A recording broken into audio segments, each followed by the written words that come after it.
सरकार दरवर्षी कोट्यवधी रुपये या ठिकाणी खर्च करत असतं, तुम्हाला वाटतं आजही या ठिकाणी कोट्यवधी रुपये खर्च करून त्रुटी आहेत?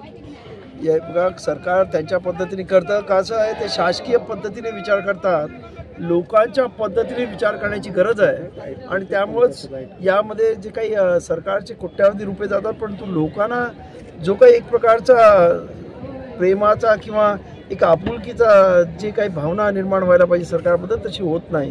याचं एक अत्यंत महत्त्वाचं कारण म्हणजे 5-6 किलोमीटर लांब बसेस लावल्या जातात. तिथून लोकांना चालत यावं लागतं. ते चालत येतात कारण त्याची श्रद्धा आहे. ते चालत येतात, इथे या स्तंभाला सलामी देतात आणि त्यानंतर इथे आल्यानंतर थोडंसं कुठेतरी पाय टेकायला, कुठे बसायला कुठेही जागा नाही, कुठेही असं एखादं मोठं असं छप्पर घातलेलं कुठेही पेंडॉल नाही, जिथे अशी लोक येऊन थोडा वेळ बसतील आणि मग परत 5-6 किलोमीटर आपल्या गाड्या आहेत तिथपर्यंत जातील. त्याचबरोबर यावर्षी सरकारनं म्हणजे मागच्या वर्षापर्यंत जेवणाची सोय काही प्रमाणात केली असायची, परंतु यावर्षी सरकारनं त्याबाबत आपले हात झटकलेले आहेत. कुठल्याही प्रकारची आंबेडकरी भीमसैनिकांची जेवणाची सोय केली नाही. म्हणजे आणि त्याचबरोबर या इथे 1 तारखेला आपण पाहिलं असेल की आजूबाजूची सर्वच हॉटेल्स आणि दुकानं बंद असतात. पाण्यापासून जेवणापर्यंत सर्वच आंबेडकरी जनतेचे प्रचंड हाल होतात. अशा वेळेला सरकारने स्वतःहून पुढे येऊन पाण्याची सोय करणं, जेवणाची सोय करणं हे सरकारचं कर्तव्य आहे असं मी समजतो. दुर्दैवानं ते होत नाही. आणि त्यामुळंच सरकारला माझं सांगणं आहे की तुम्ही हा जो काही हे जे काही पेंडॉल वगैरे बांधता आणि इतर खर्च करतात, त्यापेक्षा लोकांच्या सुविधांवर खर्च झाला तर तो जास्त योग्य होईल असं मला वाटतं. आणि त्यासाठी सरकारने प्रयत्न करावेत. अजूनही वेळ गेलेली नाही. माझं असं म्हणणं आहे की अजूनही इथे एक चांगला मोठा पेट्रोल की जिथे लोक रस्त्यावरती म्हणजे असणाऱ्या या 5-6 किलोमीटरच्या अंतरावर मध्ये मध्ये पेट्रोल टाकावेत, जिथे लोक थोडा वेळ ते थांबतील, विश्रांती घेतील, पुढे येतील, अशा पद्धतीचे पेट्रोल असावेत. त्याचबरोबर त्या पेट्रोलमध्ये लोकांना पुरी भाजी दिली किंवा पुलाव जरी दिला लोकांना आणि पाणी दिलं तरी लोक सरकारला धन्यवाद देतील. मराठा ओबीसी आरक्षणाचा जो का मुद्दा पेटला आहे, त्या अनुषंगाने सुद्धा आपण काय कशा पद्धतीने पाहता आणि याचा परिणाम म्हणून कुठे यावर्षी 20% अधिकचा जनसमुदाय असं वाटतं?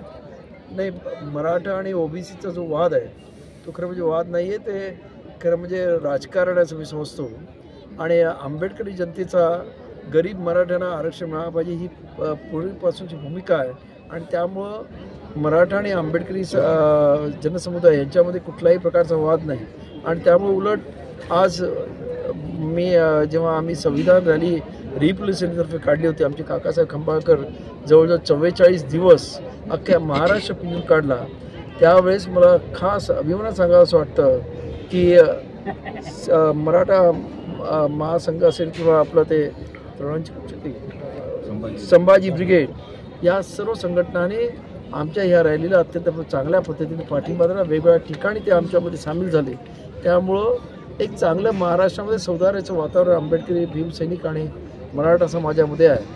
आणि त्याचा परिणाम नाही, परंतु आज बाबासाहेब आंबेडकरांचा विचार हा जगभर पसरत आहे आणि महाराष्ट्राच्या नव्हे तर देशाच्या कानाकोपऱ्यात पोचत आहे. आणि त्यामुळे मी आता जेव्हा त्या स्तंभाला सलामी दिली त्यावेळेस स्तंभावरून येतानाच मला अनेक कर्नाटक, तामिळनाडूचे कार्यकर्ते आम्हाला भेटले आणि ते आम्ही इथे आलेलो आहोत 2 दिवसापूर्वी अशा पद्धतीची माहिती देत होते. त्यामुळं आज हा महाराष्ट्रातूनच लोक येत नाहीत, तर वेगवेगळ्या राज्यातून लोक येत आहेत आणि त्यामुळं हा लोंढा वाढत आहे. आपण लक्षात घ्या की आपण समंजसात आज देश लोकशाहीतून हुकुमशाहीकडे चाललेला आहे. संविधान कुठेतरी धोक्यात आलेलं आहे. अशा वेळेला पुढच्या पिढीला गुलामगिरीत जाण्याची जर इच्छा नसेल तर लोकांनी आपल्या सद्विवेक बुद्धीचा विचार करावा. पैशाच्या बळाचा जो काही वापर होणार आहे संपूर्ण निवडणुकीमध्ये ते टाळावं आणि योग्य तो पर्याय निवडावा, एवढंच मी या ठिकाणी. दरवर्षी प्रशासन मोठा खर्च करतं, मात्र या ठिकाणी विकास कामाची काय कायमस्वरूपी विकास आराखडा आहे त्याविषयी काम होताना दिसत नाही, त्याबद्दल आपण काय सांगाल? या इथे मी म्हणजे 5 वर्षापूर्वी तेव्हा फडणवीस होते आणि या इथे 2018मध्ये जे काही झालं होतं तेव्हा मी त्यांना भेटलो होतो आणि त्यांनी मला आश्वासन दिलं होतं की आनंदरावजी की आम्ही वाघोलीपासून शिक्रापूरपर्यंत इथे फ्लायओव्हर बांधू.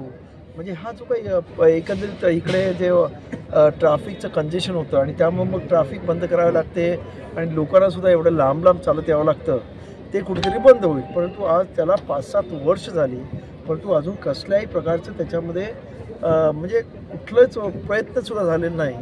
तर हे जे काही चाललेलं आहे की बाबासाहेब आंबेडकरांचं हिंदू मिलचं स्मारक असेल किंवा ह्या इकडचा आपला हा स्तंभ असेल, हा शौर्य स्तंभ, त्याच्या पद्धतीची जी उदासीनता ह्या महाराष्ट्र सरकारला आहे, खरं म्हणजे अत्यंत दुर्दैवी आहे असं माझं म्हणणं आहे. प्रशासनाच्या वतीने इथे 3.5 कोटी सर प्रशासनाच्या वतीने इथे 13.5 कोटी खर्च केला जातो, पण त्या पद्धतीने भीम अनुयायांना अशा सुविधा मिळत नाहीत, मोठ्या प्रमाणात भ्रष्टाचार होतो. त्याबद्दल आपण काय सांगाल?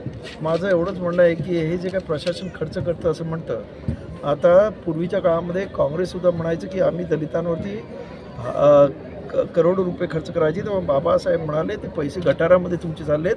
तसंच माझं या प्रशासनातसुद्धा सांगणं आहे, तुम्ही हा जो खर्च करता खरंच गटारामध्ये जातो, त्याचा कुठचाही फायदा आंबेडकरी अनुयायांना भेटत नाही. त्यामुळे आंबेडकरी अनुयायांना त्या कमिट्यांमध्ये घ्या आणि खऱ्या अर्थाने योग्य त्या पद्धतीनं या संपूर्ण कार्यक्रमाचं संयोजन आणि नियोजन करा, तर खरंच आंबेडकरी अनुयायी त्याबाबत धन्यवाद देतील. भीमा कोरेगावचं वास्तव या पुस्तकामध्ये आपण काय म्हणत आहे? बघा, आता प्रत्येकजण पुस्तक लिहितात आणि त्याच्याबद्दल आता पहिलं पुस्तक आलं, त्याच्यानंतर त्याच्यावरती संशोधन होती, लोक त्याच्यावरती वेगवेगळ्या प्रकारचे त्यांचे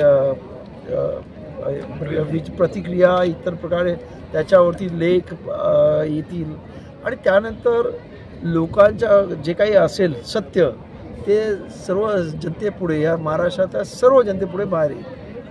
थँक्यू.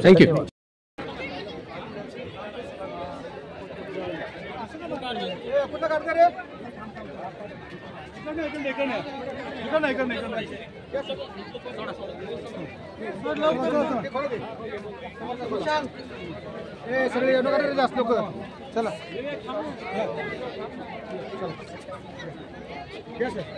काका या 2 मिनिटं थांबा.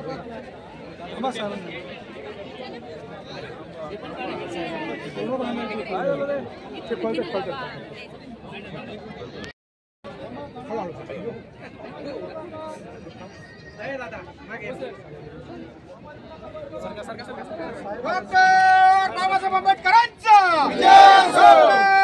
बाबासाहेब आंबेडकरांचा वीर महासैनिकांचा वीर महासैनिक.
किती स्पीड वर चालेल काका?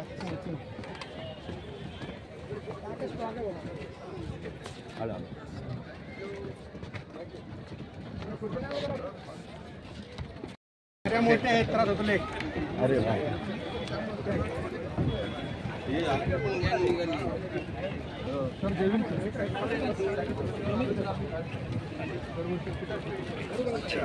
हे सहावं होत नाही साईड द्या सर. या सर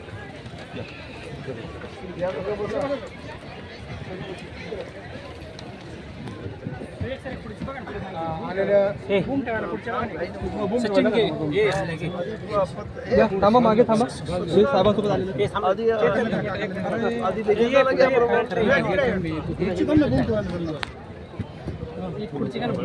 कोरेगाव भीमा येथे 206 वर्षावरील साजरा होत असून या अनुषंगाने विजयस्तंभाला अभिवादन करण्यासाठी चालू आहे ना.